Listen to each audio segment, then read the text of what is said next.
Fellas, we are back and it is UFC Fight Night in Canada. Canada!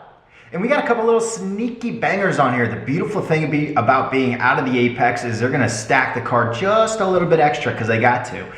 Brandon Moreno, Amir Albazi leading up the charge. Flyweight bout with some serious implications, especially the flyweight division right now is up in the air. I mean, in December we have Kai Asakura, a former Ryzen champ, walking into the UFC and fighting for a belt against Alexander Pantoja on the final pay-per-view of the year, which is a little rocky right now, can we say that? Bilal Muhammad pulled out against Shavkat, had a little toe injury. I would like to see if we can get a Bilal Muhammad feet finder and see if we can get a rating on these feet, because it was disgusting.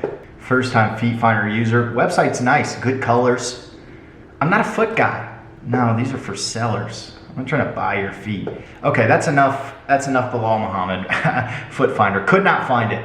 Anywho, fun fight card. Like I was saying, fun fight card. Back to it. Kai Asakura stepping in. First fight in the UFC is going to be for a belt in the flyweight division, which really just means they don't know what the fuck's going on. Brandon Moreno said it best. You gotta have it all. If you look at the flyweight division, every single one of us are strikers and black belts in the division. Like, Pantoja knocks people senseless, and he's a black belt. He's one of the most accomplished jiu-jitsu guys in the UFC, in the MMA. You watch the way that guy takes back, it's phenomenal. Brandon Moreno, a boxer, black belt. Albazi, I mean, he strikes a little bit, but he's good on the ground. You go on down the list. These guys are all phenomenal everywhere. You don't see that when you go up to the heavyweight division, the light heavyweight division. You get Tom Aspen on the heavyweight division that's sick everywhere. Most of them are like, it's one specific thing. And I'm not bagging on it. It's a body type thing, but our body type's able to do a lot of things. And these guys that I go against are phenomenal everywhere. You can't, in this division, you can't be a specialist.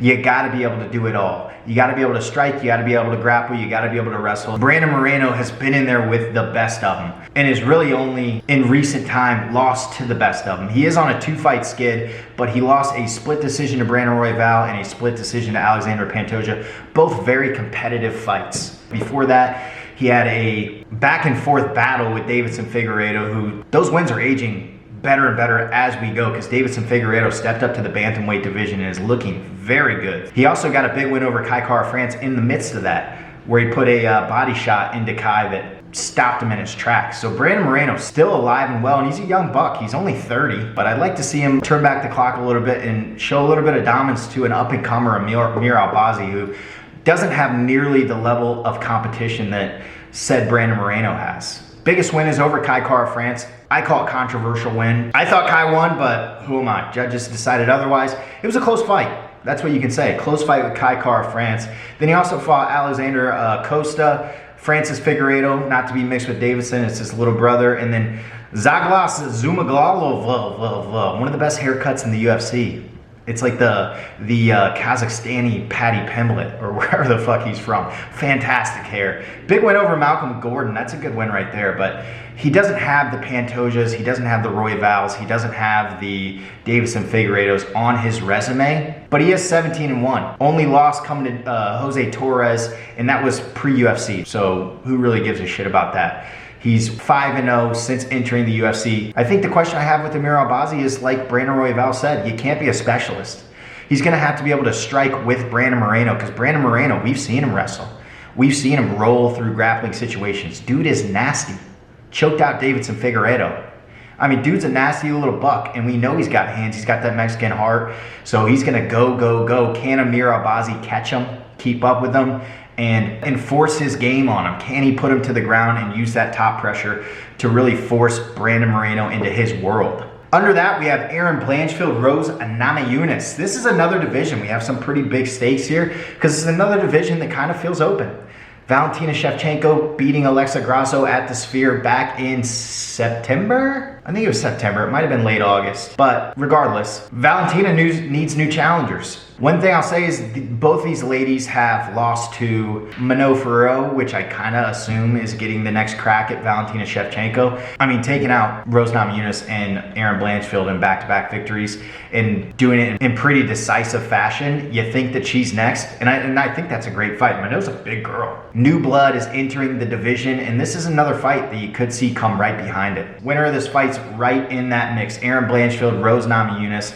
We know Rose broke her pinky first like 2 minutes of that Minot Ferro fight, so you didn't see the best of Rose that night, but post that, she took on Amanda Ribas, won a unanimous 5-round decision, and then took on Tracy Cortez, no doubt, unanimous 5-round decision. But I don't know if she carries the same crack that she might have at strawweight. The good thing about Rose is she is an all-around fighter. Erin Blanchfield at the top of her game is a nasty lady. The fight that I think back to when I'm really like, oh, Erin Blanchfield was at her best was against Jessica Andrade. She dominated Jessica Andrade. She dominated Molly McCann. She had a unanimous 5-round decision against Tyler Santos, who did give one Valentina Shevchenko a pretty good run for her money.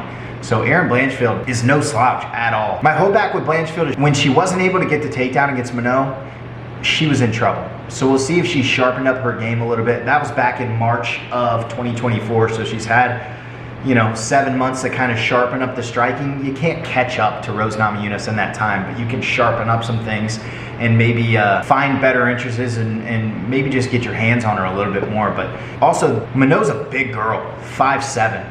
Rose is 5'5", Blanchfield's 5'4", so the range is going to be a little bit tighter. I think she's going to have an easier time getting into the body of Rose. That being said, Rose rolls with the best. She is no slouch when it comes to the ground, so it should be a pretty fun fight and a very competitive one at that. I see the main event and the co-main event in very similar lights, because Brandon Moreno, Rose Namajunas, former champions, both super well-rounded. And then we have up-and-coming contenders that are more singularly focused, wrestling heavy, jiu-jitsu heavy, but very dominant in their fashion when they can get into their zone and get their opponent into their space. It should be an interesting little night of fights. I'm not upset with this. For a fight night, after the card that we just came off of, with the holy shit Ilia Topuria, holy shit, by the way, Ilia Topuria. It's a good little in-between card. Fight night on the road, stacked with Canadian fighters. We have 2 fights at the top of the card that both have some pretty big implications for their division that are super wide open at the time being. We're just gonna have some fun. A little Saturday night fun in Canada. Peace.